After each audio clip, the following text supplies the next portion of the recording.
Why is it important to pay attention to bodies that might be in pain or have different stressors on them when we're talking about sex? I'm here with Katie O'Connell from, and you're going to be speaking at Woodhull Sexual Freedom Summit this August. And I'm Kathy Bertoli from the intimacydojo.com. And I'm really looking forward to seeing your talk at Woodhull. It's titled Hurting Bodies Need Loving Too: Pain, Illness, Nausea, Trauma, and Sex. And Katie, how did you first get interested in this topic? Well, I'm someone who experiences chronic pain. I would say, when you go to the doctor and they ask on a scale of like 1 to 10, how bad is your pain? I'm usually at a 5 or higher on like on any given day.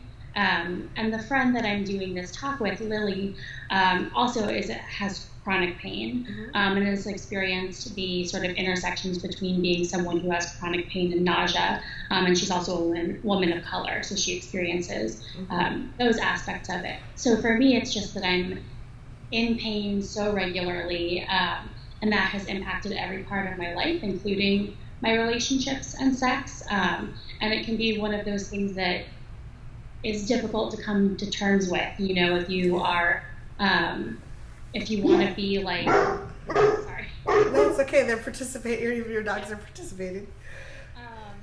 Yeah, they love to participate. Yeah, so it can be one of those things that's really difficult to come to terms with, if you want to be intimate with somebody or, be in that kind of moment and not be able to because physically you just feel unwell or not up to it. Or difficult in other ways because I'm on different medications. I have chronic migraines. I have fibromyalgia. So I'm on different medications that at any given point I've had, absolutely zero sex drive as a side effect from those things. And that is also a component that can be very difficult, especially when you're someone, who's in a relationship or someone who's like normally sexually active, to have that sort of like total lack of interest. Yeah, and there's not really role models out there for it. If we watch a movie or we watch porn or we see other people, it's like, oh no, there's very limber people or actively having sex, and there's not, like, they might be sore because they were in a fight and fell down a 5-story building, but not because they're having struggles in their daily life. And I love that you're role modeling it and sharing about that. What are some things that you've found that are important when you're talking about it or having sex with someone when you have either chronic pain or some other thing you're struggling with? So I find that I started to be very upfront about it, even when I'm first starting to see someone. This is a significant part of my life. It can make me feel very flaky after a date time. But it's also a very important part of my identity, where I identify as someone with chronic pain and someone who's disabled by that. And so as much of a struggle as it can be, I think that sometimes, you want to embrace all aspects of your identity, but it can be hard to embrace that when it means that you're physically, You're incapacitated, yeah. Yeah, but it is like part of me and who I am and something. So I try to be upfront about it. I know other people who are less upfront about it because there's so much stigma, right? And something that we want to talk about in our talk is this idea of desensitization of people who are disabled or have chronic pain. There's ideas that so we don't have. So you cut out just a minute. I wanted to make sure you were saying destigmatizing. Is that correct? Yes. Okay, sorry, they cut out just a minute, and I wanted to make sure we had the right word. Yeah, no, it'd be great to destigmatize that and help people realize that you can be, I get a lot of it because I talk about size and beautyism, and like people are like, oh, you're a big person, you're not sexual. And I'm like, actually, I probably have more sex than you do, so there. It's a completely false assumption. And I think that we can also hold multiple truths where if you're in pain, it can be to be sexual or be in the moment or whatever because something's flaring up. That also doesn't mean that I'm not a sexual person. Well, and sometimes that I should be desensitized. Yeah, and sometimes having people hold you or being physically close or having physical pleasure can help cope with some of the pains and things that can be coming up if they're not making them worse. Yeah, for sure. I definitely have had the experience of sometimes when I have a migraine, I want like nothing to do with anything, just lay in a dark room and do nothing. But sometimes like the experience of like sexual pleasure can actually be helpful, right? You have like different endorphins and stuff pumping around that can dial down the pain a little bit. Yeah. Oh, I'm really glad you're talking about it. What are some of the challenges people face? I mean, you list different, like, there's pain, there's illness, nausea, and trauma around sex. Like, what are some different things people run into in each of those areas? And I know they overlap, but Yeah. So, it has different experiences, of course. With my being in pain or having nausea is something that I get with migraines, but it's also, I'll just be knocked for like 3 times with sort of explanation. And I haven't been to a doctor who can figure that one out. And so those things, it's like, certain positions, for example, certain like things that people want to do while being intimate and while having sex, or things that I'm like, oh, my body doesn't move that way. or that position is not going to be good for this. Yeah, I was like, oh, I can barely turn my neck to the right today. So like, that means that my general sort of things are limited. I also have endometriosis. And so one of the things that comes with this can be painful sex. And I tend to only have it with certain positions, but I'm like, this thing is not on the table because it's not going to be fun for me. Yeah. And I don't want to have it if it's not going to be like enjoyable. Absolutely. Absolutely. How do you think trauma plays a role? Are you talking about physical trauma or emotional trauma or both when you... Yeah, we're really talking about both.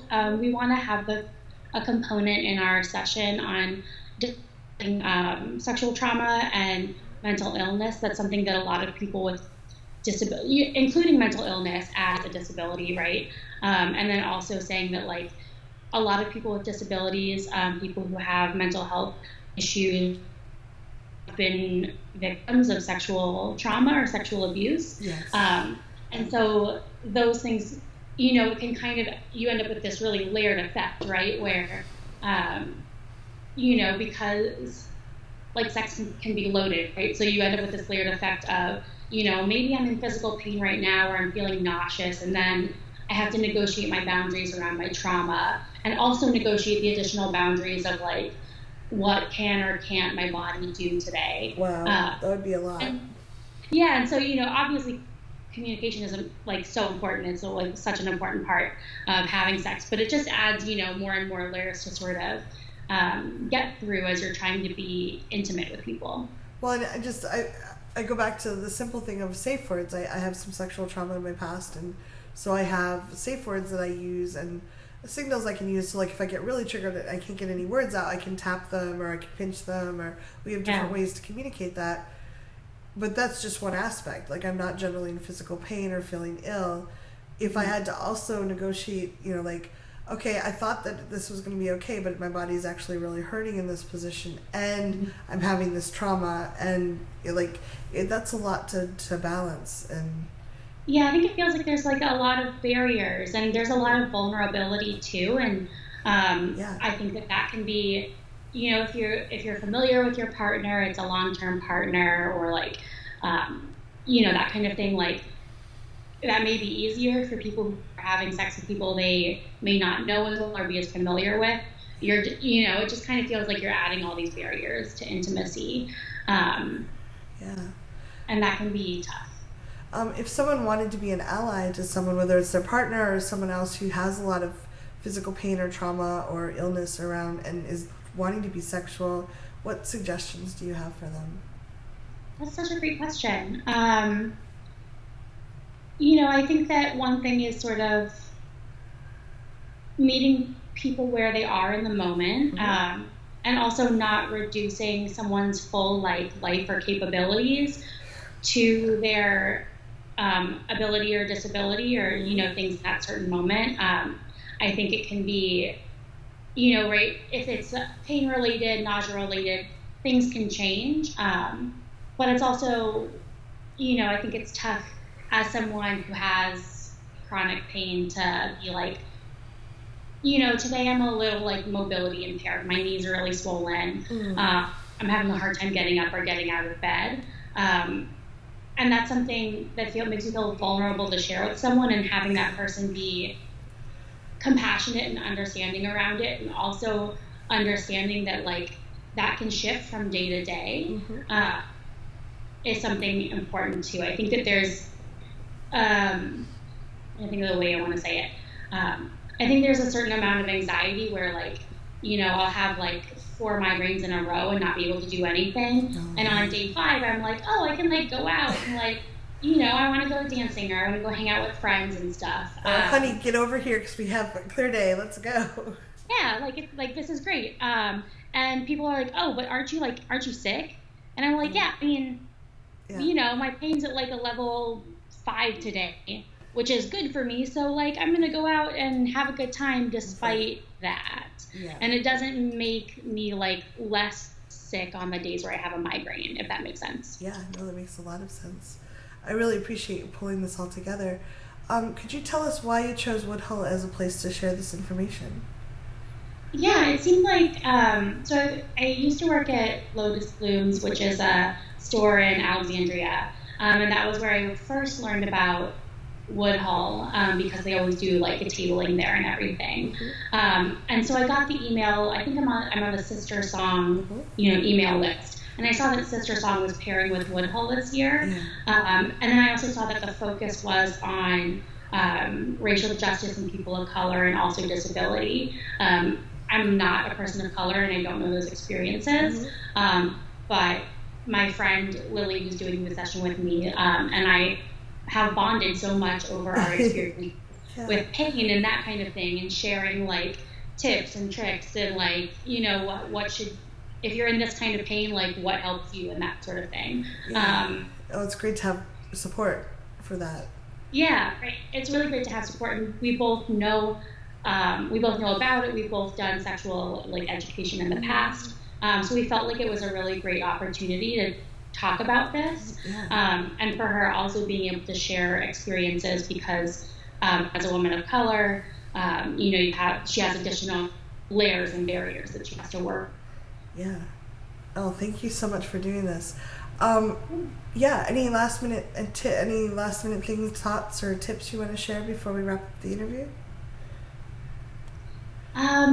Just that I'm like so excited to have this opportunity and this space to talk about this. I really hope that people who similarly experience chronic pain, disability, mental health issues feel comfortable in this space. That's what we're trying to cultivate, is some place that's safe for all of us, where we can have these conversations together, and a place where people feel safe sharing their experiences. And our idea, to wrap it up, is kind of sharing different methods of making sex easier and more comfortable and that kind of thing when you are experiencing chronic pain, or you have a disability, or any of those things. So that's what we're really hoping for, is that people will be able to share what makes sex good for them, and that we can all come back with that knowledge. I love it. I think that's a wonderful use of the time.